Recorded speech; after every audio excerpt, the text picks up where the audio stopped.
نماز تہجد یہ بھی بڑا قیمتی وقت ہوتا ہے. تہجد کا معنی قرطبی رحمہ اللہ نے اللہ تعالیٰ کے اس قول کی تفسیر میں کہا وَمِنَ اللَّيْلِ فَتَهَجَّدْ بِهِ نَافِلَةً لَكَ عَسَىٰ أَن يَبْعَثَكَ رَبُّكَ مَقَامًا مَحْمُودًا، اور رات کے کچھ حصے میں پھر اس کے ساتھ بیدار رہو، اس حال میں کہ تمہارے لیے یہ زائد ہے، نافل ہے، ایکسٹرا نماز ہے آپ کے لیے، قریب ہے کہ تمہارا رب تمہیں مقام محمود پر کھڑا کرے. تو بلند مقام پانے کے لیے پھر زیادہ سجدوں کی ضرورت ہے. التہجد الحجود سے مشتق ہے، حجود مصدر ہے اس کا.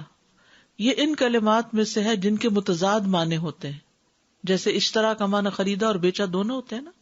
تو حجود کا معنی بھی حجدا یعنی وہ سویا رہا، اور حجدا یعنی وہ جاگتا رہا، دونوں معنی آتے ہیں. حجدا کا معنی سویا اور جاگا دونوں ہے، یہ متضاد معنی دیتا ہے، اور یہ خصوصیت عربی میں ہی ہے. تو تہجد سے کیا مراد ہے؟ جہاں تک تہجد کی بات ہے تو یہ خاص طور پر رات کی نماز کو کہا جاتا ہے. بعض لوگوں نے اس کی قید یہ بیان کی ہے کہ رات کو سو جانے کے بعد دوبارہ اٹھ کر نماز ادا کرنا تہجد کہلاتا ہے. یعنی حجدا کا معنی سویا اور حجدا معنی جاگا، یعنی سو کے جاگ کر جو نماز پڑھی جاتی ہے وہ تہجد کہلاتی ہے.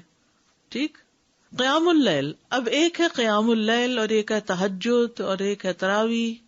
قیام اللیل کا معنی کیا ہے؟ رات کے کچھ حصے کو نماز اور قرآن کی تلاوت اور اللہ کے ذکر میں گزارنا چاہیے، چاہے وہ ایک گھڑی ہی کیوں نہ ہو، 5 منٹ کیوں نہ ہو، 2 نفل کیوں نہ ہو، اور اس طرح کی کچھ اور عبادات میں وقت گزارنا قیام اللیل کہلاتا ہے. اس میں یہ شرط نہیں کہ وہ رات کا اکثر حصہ اسی طرح گزارے. یاد رکھیے یہ بڑی خوشخبری ہے، جو لوگ تھوڑی دیر بھی اسپیئر کر سکتے ہیں، اور آج کل ماشاءاللہ یہاں کی راتیں ہی راتیں ہیں. تو اس میں یعنی کہ اتنی دیر سے جب فجر ہو رہی ہو تو اس سے پہلے کسی بھی وقت آدھا گھنٹہ پہلے بھی اگر انسان اٹھ جاتا ہے تو اس چیز کو کر سکتا ہے. مراق الفلاح میں آیا قیام اللیل کا معنی رات کا بڑا حصہ اللہ کی اطاعت میں مشغول ہو کے گزارنا. یعنی یہ بھی رائے ہے، اور کہا جاتا ہے کہ ایک گھڑی وہ قرآن پڑھے یا تسبیح سنے یا تسبیح کرے یا نبی صلی اللہ علیہ وسلم پر درود بھیجے. کچھ لوگ ایسے ہوتے ہیں کہ ان کو صبح جلدی کام پہ جانا ہوتا ہے، ان کے پاس وقت نہیں ہوتا، تو کام پہ جاتے ہوئے بھی راستے میں خوب اللہ کا ذکر کرتے جائیں، تلاوت کرتے جائیں یا سنتے جائیں. ٹھیک ہے، تو وہ اس سعادت کو پا لیں گے جو رات کے وقت اللہ کی عبادت کی ہے. قیام اللیل کے معنی میں عمومیت ہے، یعنی کھڑا ہونا ہی مراد نہیں ہے بلکہ رات کو جاگ کے عبادت کرنا ہے. قیام اللیل تہجد کے معنی کی نسبت زیادہ عام اور شامل ہے، یعنی اس میں سب کچھ شامل ہے. قیام اللیل میں سب کچھ شامل ہے. اس میں وہ نماز بھی شامل ہے جو نیند سے پہلے کی اور جو سو کر اٹھنے کے بعد ادا کی جائے. یعنی قیام اللیل میں ضروری نہیں کہ آپ سو کے اٹھیں تو ہی آپ قیام اللیل کر سکتے ہیں. رمضان میں جو آپ سوئے بغیر تراویح پڑھتے ہیں وہ بھی قیام اللیل ہی ہوتا ہے. لیکن ہم عام طور پر قیام اللیل کس کو سمجھتے ہیں؟ وہ آخری حصے میں جو نماز رات مسجد میں رک کے پڑھتے ہیں وہ قیام اللیل ہوتا ہے. جبکہ تہجد کی نماز کے ساتھ خاص ہے. اس کے بارے میں 2 قول ہیں. پہلا قول، رات کی مطلق نماز کو تہجد کہا جاتا ہے. اکثر فقہا کا یہ خیال ہے، یعنی رات کے کسی حصے میں بھی پڑھ لیں، عشاء کے بعد چند نفل اور پڑھ لیں، درمیان میں پڑھ لیں، جو لوگ رات بھر جاگتے رہتے ہیں وہ سونے سے پہلے پڑھ لیں یا سو کے اٹھ کے پڑھ لیں، سب تہجد ہی کہلائے گا. دوسرا قول یہ کہ کچھ دیر سونے کے بعد اٹھنا جو ہے وہ تہجد کہلاتا ہے. یعنی معنی میں اختلاف ہے لیکن اصل بات تو ایک ہی ہے نا، اور وہ کیا ہے؟ رات کی نماز. ٹھیک ہے، قیام اللیل کیا ہے؟ رات کی نماز، تسبیح، قرآن کا پڑھنا. تہجد، قیام اللیل، تراویح میں فرق، یہ تو اتنا ایشو رہتا ہے کچھ نہ پوچھے. ابن باز رحمہ اللہ سے پوچھا گیا کہ نماز تراویح، قیام اللیل اور تہجد میں کیا فرق ہے، آپ ہمیں فتویٰ دیں، اللہ آپ کو اجر دے. تو انہوں نے جواب دیا کہ رات کی نماز کو تہجد بھی کہا جاتا ہے اور قیام اللیل بھی کہا جاتا ہے. کیا کہا؟ رات کی نماز کو تہجد بھی کہا جاتا ہے اور قیام اللیل بھی کہا جاتا ہے. جہاں تک تراویح کا تعلق ہے تو علماء کے نزدیک یہ رمضان کی راتوں کے اول حصے میں کیے جانے والے قیام اللیل پر بولا جاتا ہے. عشاء کے بعد جو پڑھتے ہیں اس کو تراویح کہتے ہیں. اس کے ساتھ ساتھ اس بات کا بھی خیال رکھا جاتا ہے کہ یہ نماز ہلکی پڑھائی جائے اور لمبی نہ کی جائے، یعنی یہ تراویح کی خاص خصوصیت ہے. اور اس کو تہجد کا نام دینا بھی جائز ہے. اس کو قیام اللیل کا نام بھی دیا جا سکتا ہے، اس میں کوئی حرج کی بات نہیں. یعنی بیسیکلی جس وقت جو بھی پڑھے رات کو جو عبادت کریں گے وہ قیام اللیل بھی کہلاتی ہے، وہ تہجد بھی کہلاتی ہے، اور تراویح بھی. خصوصاً اول رات میں تراویح ہوتی ہے. تراویح رمضان کے لیے اسپیسیفک ہے. اچھا، یہ تراویح بھی لفظ جو ہے نا بعد کی پیداوار ہے. نبی صلی اللہ علیہ وسلم کے زمانے میں کوئی تراویح نہیں تھی. نبی صلی اللہ علیہ وسلم کو خطاب ہے، اے کپڑے میں لپٹنے والے، رات کو قیام کرو مگر تھوڑا. آدھی رات قیام کرو یا اس سے تھوڑا سا کم کر لو یا اس سے زیادہ کر لو، اور قرآن کو خوب ٹھہر ٹھہر کر پڑھو. ٹھہر ٹھہر کر پڑھنا، جلدی نہیں. وَمِنَ اللَّيْلِ فَاسْجُدْ لَهُ وَسَبِّحْهُ لَيْلًا طَوِيلًا سورۃ الدہر میں آتا ہے. اور رات کے کچھ حصے میں پھر اس کے لیے سجدہ کرو اور لمبی رات تک اس کی تسبیح کیا کرو. سورۃ بنی اسرائیل میں ہے وَمِنَ اللَّيْلِ فَتَهَجَّدْ بِهِ نَافِلَةً لَكَ عَسَىٰ أَن يَبْعَثَكَ رَبُّكَ مَقَامًا مَحْمُودًا. اور رات کو آپ تہجد کی نماز ادا کیجیے، یہ آپ کے لیے زائد نماز ہے. یعنی باقیوں کے لیے 5 ہے اور آپ کے لیے یہ چھٹی. این ممکن ہے کہ آپ کا رب آپ کو مقام محمود پر فائز کر دے. آغاز میں تہجد فرض تھی. زرارہ سے روایت ہے کہ سعد بن ہشام بن عامر کہتے ہیں کہ میں نے عائشہ رضی اللہ عنہا سے کہا، مجھے رسول اللہ صلی اللہ علیہ وسلم کی رات کے قیام کے بارے میں خبر دیں. تو انہوں نے کہا، کیا تم یا ایھا المزمل نہیں پڑھتے؟ میں نے کہا، کیوں نہیں؟ انہوں نے کہا، بے شک اللہ عز و جل نے اس سورت کے آغاز میں رات کا قیام فرض قرار دیا تو اللہ کے نبی صلی اللہ علیہ وسلم اور آپ کے ساتھیوں نے سال بھر قیام کیا، اور اللہ نے اس سورت کی آخری آیت 12 ماہ تک آسمان پر روکے رکھی، یہاں تک کہ اللہ نے سورت کے آخر میں تخفیف کا حکم نازل فرمایا تو رات کا قیام فرض ہونے کے بعد نفل میں تبدیل ہو گیا. اس نے تم پر مہربانی فرمائی تو قرآن میں سے جو میسر ہو پڑھو، چھوٹی سورت بڑی سورت جتنا بھی. اس نے جان لیا کہ یقیناً تم میں سے کچھ بیمار ہوں گے، کچھ دوسرے زمین میں سفر کریں گے، اللہ کا فضل تلاش کریں گے، بزنس ٹرپس، اور کچھ دوسرے اللہ کی راہ میں لڑیں گے. بس اس میں سے جو میسر ہو پڑھو اور نماز قائم رکھو اور زکوٰۃ دو اور اللہ کو قرض دو، اچھا قرض دینا. اور جو نیکی بھی تم اپنی جانوں کے لیے آگے بھیجو گے اسے اللہ کے ہاں پاؤ گے کہ وہ بہتر اور ثواب میں کہیں بڑی ہے. نبی صلی اللہ علیہ وسلم کا اس تخفیف کو جاری رکھنا. حضرت عائشہ سے روایت ہے، کہتی ہیں کہ رسول اللہ صلی اللہ علیہ وسلم آدھی رات کو گھر سے نکلے اور مسجد میں نماز پڑھی. کچھ لوگوں نے بھی آپ کی نماز کے ساتھ نماز ادا کی. صبح کو لوگوں نے اس بارے میں بات چیت کی، چنانچہ دوسری رات لوگ پہلے سے زیادہ جمع ہو گئے. رسول اللہ صلی اللہ علیہ وسلم دوسری رات بھی باہر تشریف لائے اور لوگوں نے آپ کی نماز کے ساتھ نماز پڑھی. لوگ صبح اس کا تذکرہ کرتے رہے. تیسری رات مسجد میں آنے والے اور زیادہ ہو گئے. آپ باہر تشریف لائے اور لوگوں نے آپ کی نماز کے ساتھ نماز پڑھی. جب چوتھی رات ہوئی تو مسجد نمازیوں کے لیے تنگ ہو گئی اور رسول اللہ صلی اللہ علیہ وسلم نکل کر ان کے پاس تشریف نہ لائے. تو ان میں سے کچھ لوگوں نے نماز نماز پکارنا شروع کر دیا، لیکن رسول اللہ صلی اللہ علیہ وسلم باہر ان کے پاس تشریف نہ لائے، حتیٰ کہ آپ فجر کی نماز کے لیے تشریف لائے. پھر جب فجر کی نماز پوری کر لی تو لوگوں کی طرف متوجہ ہوئے، پھر شہادتین پڑھ کر فرمائے خطبہ دیا، اما بعد، آج رات تمہارا حال مجھ سے مخفی نہ تھا، یعنی مجھے پتا تھا تم انتظار کر رہے ہو، لیکن مجھے ڈر ہوا کہ رات کی نماز تم پر فرض نہ کر دی جائے، پھر تم اس کی ادائیگی سے عاجز آ جاؤ، تو اس لیے میں نہیں نکلا.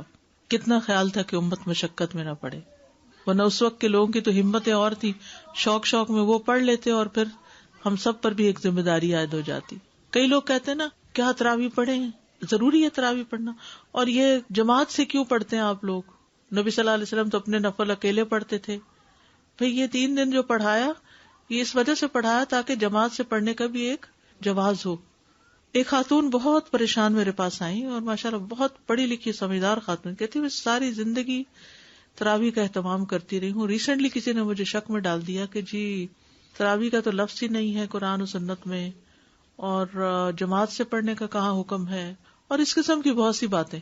اتفاق کی بات کہ انہی دنوں میں نے ایک آرٹیکل پڑھا تھا اور ریفرنس تازے مجھے یاد تھے سب، تو میں نے ان کو دکھایا تو وہ سکون میں آ گئی.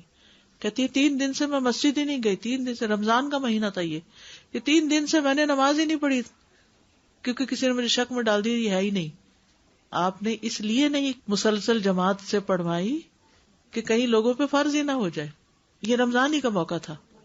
اور پھر حضرت عمر رضی اللہ عنہ نے سب کو اس پر اکٹھا کیا. ورنہ کیا ہوتا تھا, کوئی کہیں پڑھا رہا ہے, کوئی کہیں پڑھ رہا ہے, کوئی کہیں. تو وہ ایک اجتماعیت کی جو روح ہوتی ہے وہ پھر اس طرح پیدا ہوئی. تو اس لیے سب کہتے ہیں بدعت تھی. بدعت نہیں تھی, کیونکہ اس کی دلیل موجود تھی.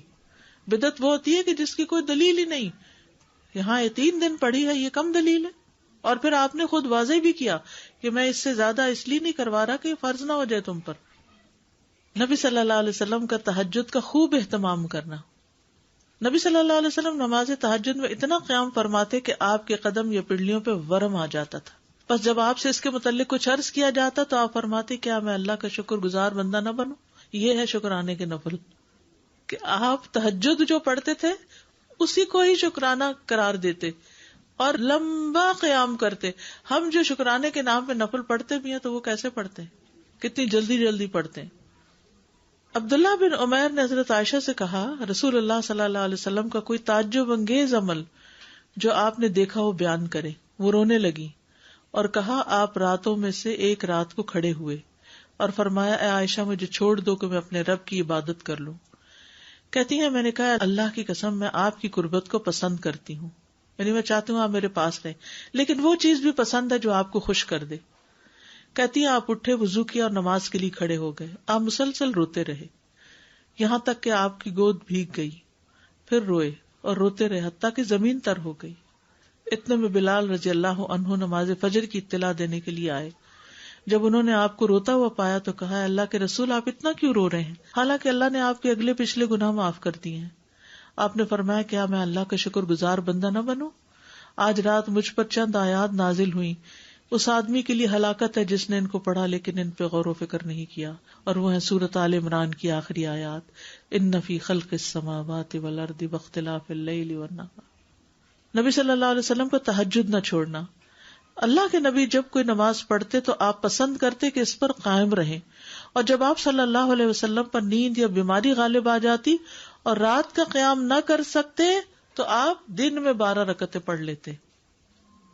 نبی صلی اللہ علیہ وسلم کا گھر والوں کو تہجد کے لیے اٹھانا. حضرت علی بن ابی طالب رضی اللہ عنہ سے روایت ہے کہ رسول اللہ صلی اللہ علیہ وسلم رات کے وقت میرے اور فاطمہ کے پاس تشریف لائے اور ہمیں نماز تہجد کے لیے جگایا.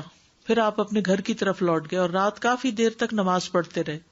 تو آپ نے ہماری طرف سے کوئی آہٹ نہ سنی تو دوبارہ ہماری طرف تشریف لائے اور ہمیں پھر جگایا اور فرمایا دونوں اٹھو اور نماز پڑھو, جیسے ہم اپنے بچوں کو کہتے ہیں. میں آنکھیں ملتا وہ اٹھ کر بیٹھ گیا اور کہہ رہا تھا اللہ کی قسم بے شک ہم تو وہی نماز پڑھیں گے جو اللہ نے ہماری قسمت میں لکھی. یقیناً ہمارے نفس اللہ کے ہاتھ میں, وہ اگر چاہے گا کہ ہمیں اٹھائے تو ہمیں اٹھا دے گا. کہتے پھر رسول اللہ صلی اللہ علیہ وسلم اپنی ران پہ ہاتھ مارتے ہوئے تشریف لے گئے اور فرما رہے تھے ہم وہی نماز پڑھیں گے جو اللہ نے ہماری قسمت میں لکھی. وَكَانَ الْإِنسَانُ أَكْثَرَ شَيْءٍ جَدَلًا. حقیقت یہ کہ انسان سب سے زیادہ جھگڑالو ہے, یعنی ہم ہمیشہ اپنے لیے کوئی نہ کوئی دلیل تلاش کر لیتے ہیں جب ہم نے کوئی کام نہیں کرنا ہوتا. آخرت کی فکر کے لیے رات کو جگانا. ام سلمہ بیان کرتی کہ نبی صلی اللہ علیہ وسلم ایک رات بیدار ہوئے تو فرمایا سبحان اللہ, آج رات کس قدر سنگین فتنے نازل ہوئے اور کس قدر عظیم خزانے اتارے گئے. کون ہے جو ان حجروں میں سوئی ہوئی عورتوں کو بیدار کرے. اپنی ازواج کی طرف اشارہ تھا. بہت سی عورتیں جو دنیا میں لباس پہننے والی ہیں آخرت میں برہنہ ہوں گی, کیونکہ بغیر لباس کے اٹھیں گے نا سب. لوگوں کو تہجد کی ترغیب دلانا, یعنی اپنے گھر والوں سے شروع کیا اور اب عام لوگوں کے لیے بھی. ابی ابن کعب فرماتے کہ جب رات کا تہائی حصہ گزر جاتا تو رسول اللہ صلی اللہ علیہ وسلم اٹھ کھڑے ہوتے اور فرماتے اے لوگو اللہ کو یاد کرو, اللہ کو یاد کرو, سور پھونکنے کا وقت آ گیا ہے.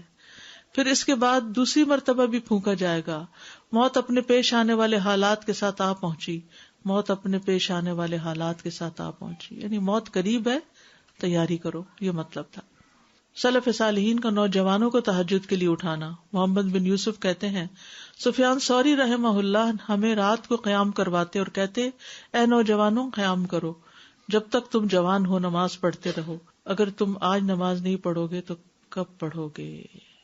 ابن عمر کہتے ہیں عبادات میں سب سے پہلی عبادت جس میں کمی آتی ہے وہ رات کو تہجد کی نماز ہے اور اس میں اونچی آواز سے قرآن پڑھنا ہے.